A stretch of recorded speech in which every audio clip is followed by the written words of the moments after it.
This video may take some time, so if you truly want to hear it, come back when you got time, and or just stick around with me for a minute and fill me on what I'm saying.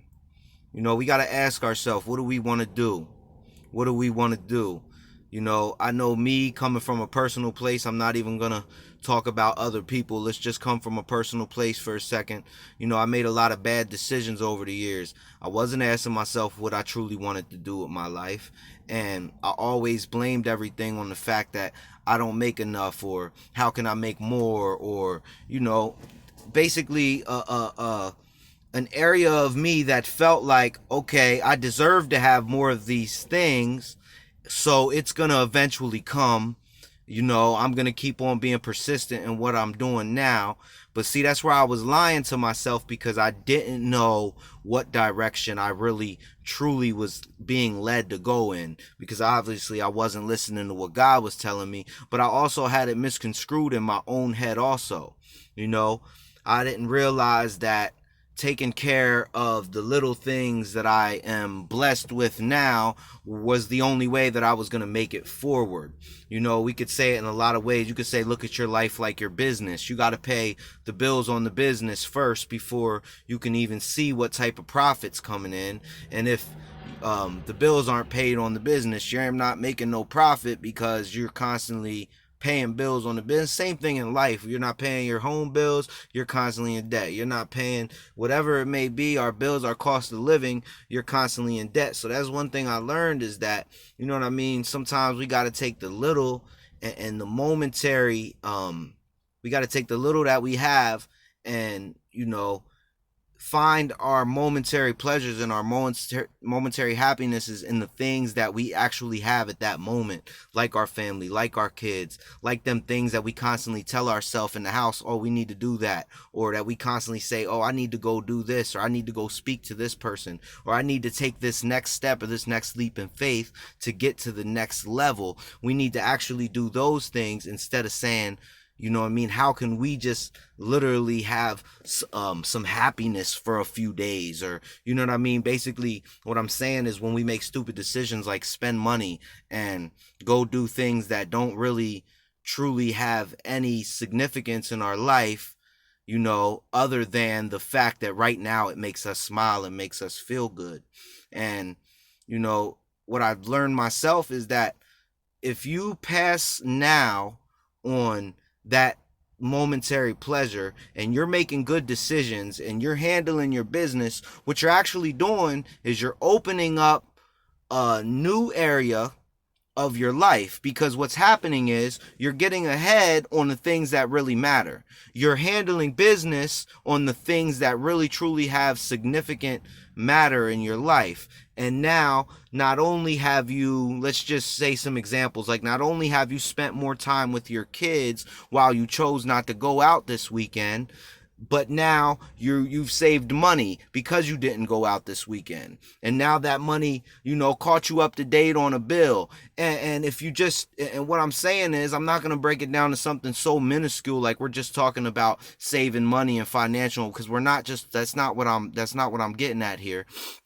But in the same breath, it's like, if you pass up on right now of the momentary pleasures, you will see a financial gain in your life. You will open up windows where you're not stressed out because you want to take a vacation, and you're choosing vacation or things of important significance. Them things of significance in your life, they have already been accomplished, because you've been taking time to focus on them and pass up for that smile, that laugh that you may have had a few weekends ago, but now you're going to be able to travel all summer, or you're going to be able to go to the beach 4 times instead of just one, whatever it may be. You're going to be able to put them rims on your car finally, or them little things that we just want, that aren't even needs, that we just want to do. And then moving on further with this, and asking myself that, it led me to understand that, in God's plan, his plan is for us to live a life for him, and according to the way that he wants us to live it, in relationship with him. And when you look at that, it's like, okay, well, God's not worried about my bills. God's not worried about, he's not worried about these worldly things that stress me out. Therefore, what am I doing wrong? Why am I stressed out? If he's not worried about it, why am I worried about it? Well, we're worried about it because, me personally, again, I'm not even gonna say we. I was focused on something that I shouldn't be focused on. You feel me? Like, I was focused on what can I do in this time for myself to feel good, when God's not, God's saying, well, what can you do for me so that I feel good? Because your promise is not here in earth whatsoever. Your promise is to live eternally with me after this is all over, in paradise, which is a great promise. I mean, look around. That's a great promise. That's the best promise. But, we don't apply that to our everyday life. It's like, man, I won't pass up this turn up right now, or I won't pass up this opportunity right now to buy these whatever, or buy that, or get that whatever, even though I know that if I pass up that opportunity now, later on, I'm going to come to a way greater understanding or place in my life. And that's the same thing with God. He asks us to pass up on all these worldly pleasures that everybody has grown to love so much, so that we can live eternally with him forever. Our bodies get old every year. We get older, we eventually are hunched over, and then one day we pass away. And he's saying, even after that, I'll give you everything you ever wanted, and you'll live in happiness and in peace with me. Same thing. If I pay all my bills, if I get ahead, maybe I will be driving that boat. Maybe I will be able to get my kids all the things that they ask for. And that's another good thing. Why else would God make us struggle? I mean, he's not making us struggle. We're making us struggle by the decisions that we choose to make. And on top of that, a lot of things have changed in the last few years, to the point where even our attention spans are a lot lower because of social media, because of, online shopping and all the things that the internet has done to us as a human race of, people, living, breathing people, that a lot of things have changed, and it's even harder for us now to do things that require self-discipline because of the society that we live in. But let me tell you something, being in a relationship with God, he will guide you like a father. And I know a lot of people don't have fathers, and had not had a father figure in the home growing up. And do you want one? I mean, that's my question to you. Do you want one? Because God is a good father, and just like a good father, if you don't come to your dad and you don't ask him for help, your dad don't know you need help, so he can't give you a lesson in that moment. He can't teach you. But along the way, he's still going to show you what he does know. But if you're not asking him, this is my question, there's no way that he can help you or direct you. So I definitely I won't get in a relationship with God, because God, he's going to answer that question for you. He's going to put it in your heart. He's going to put it in front of you in everyday life and show you that this is the direction which you should go, where you should go, what you should feel. A lot of people, myself included, for years, I just felt a certain way. Like, I felt like my existence was this way because these are the cards I've been dealt, or this is just, look at everybody around me, you know what I mean, I'm just like everybody else.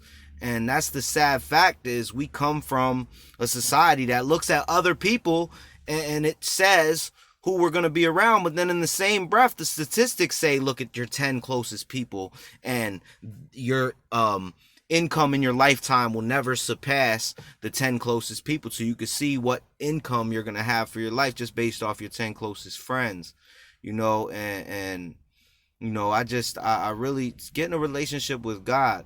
Sit down, pray every day. Pray on your knees, pray on your face. Ask God to direct you throughout the day. Talk to God when you're going through them hard times. When everything's rough and everything feels like it falls apart. Talk to God. You haven't been talking to God enough because He's not guiding you in the direction in which you should be. Because then everything wouldn't seem like it was falling apart. Because even when things were going on around you, you would be able to say, I'm centered and I'm grounded in what my dad is telling me to do. So I know I'm cool. I know there's not going to be any repercussions for my actions because I'm behaving like I'm doing what my dad is asking me to do.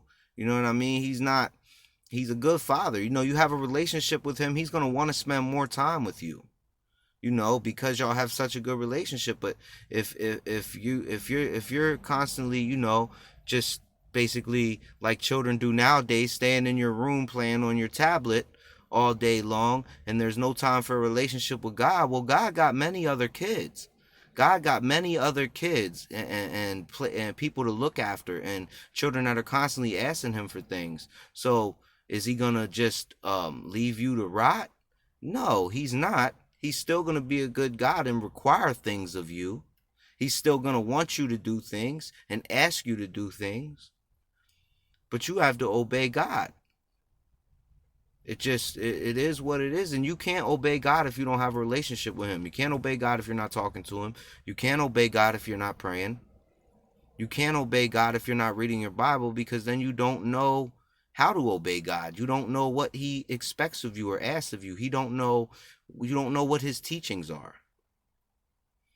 you know so for everybody out there, those struggling, those going through something, the people that are just trying to change, start with something that actually matters to you first of all, and then make sure it's reachable and obtainable.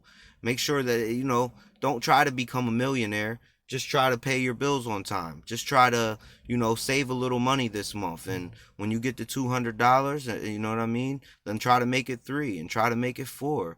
And when you see the opportunity to spend time with your kids, take that opportunity so that you don't miss out and feel bad about it later. Try to make less bad decisions if that's possible. Try to don't even try. Pray about it. Pray about it, and then walk in faith. Believe that it's already done. Believe that that's already who you are, and then be that person. Things take time. Nothing's just going to snap and happen overnight, but that person you become, if that person is consistent and you stay that person, you don't change up. That's who you are now, and that's what seed you've sown, so that's what's going to grow. That's what seed you place in the ground and watered, because over time now you've maintained that person that you want to become, that you are, and that's who you're going to become. And then you look back on your life a few years later and you're like, wow, why didn't I make these decisions sooner? It's a real thing. So for all you out there struggling, keep your head up. You know what I mean? Put God first. I can't stress it enough. Put God first. I'm not the perfect Christian or example of Christianity. I got my flaws and my character defects, and I definitely pray all day long, most days, and I ask God to remove them. As soon as thoughts come into my head, as soon as I feel like I'm about to make a decision that I shouldn't make, I ask God, take this from my heart. Remove this from me so that I don't make these decisions, and that I can continue to become the person that I know I am. And that's all there is to it. It really is. Um, no one's gonna drop the winning lottery ticket on you. No one's gonna drop $1 billion on you, and all of a sudden you're gonna be Donald Trump, or you know what I mean, like um, plenty rich people that I can name. I can't even think of them because I'm not focused on who got what and where and why. All I'm focused on is what is God doing in my life and where is he trying to take me to. And I want others to focus on that. And in focus on that, I'm telling you, all these worldly things, all these worldly stresses that we have on a regular basis, they will begin to go away because you won't have them things pressing on you no more. Because that's not what God is going to ask of you. It's not what he's going to require you to do, because he's not worried about anything that's going on here. He's worried about your salvation and what you're doing for him, and are you a good servant of him, and are you doing everything to serve him. And God just he really is calling you, and he wants to change that situation. He doesn't want to see you struggle. He doesn't want to see you hurt. But you got to ask him. You got to let him know, where do you need the most help at. A lot of us think we're so strong, but we're not that strong. That same person that thinks they're so strong be the same one complaining, or the same one saying that they got this and that going on and they don't know what they're going to do. You know, pray. Have a relationship with God. I just been led to jump on here today. Maybe this was for somebody in specific, and if it is, I'm glad that I could bless you. But you know what I mean? For real, me being me, this is what I've been thinking about, what I've been going through, what I've been praying about, what I've been learning is that basically, for the last few years, I made bad decisions because I thought I was focused on God and I actually wasn't focused on God. I took the faith without works is dead to a whole nother level, because I thought that if I just worked on all these things, God was going to bless me with those things, and that wasn't his plan for me. That wasn't his timeline for me. But again, I took it into my own hands, not having a relationship with God. But you know what I mean? I'm gonna hop up off here, and I'm gonna give y'all, you know what I mean, the rest of y'all day back, because I done took 16 minutes, 17 minutes. So God bless y'all. Thanks for listening. Those of y'all that got this far, it's King Ken, you know what I mean, father of 9. I'm married. I'm trying to hold down a household and the things that I need to hold down and do what I need to do as a man.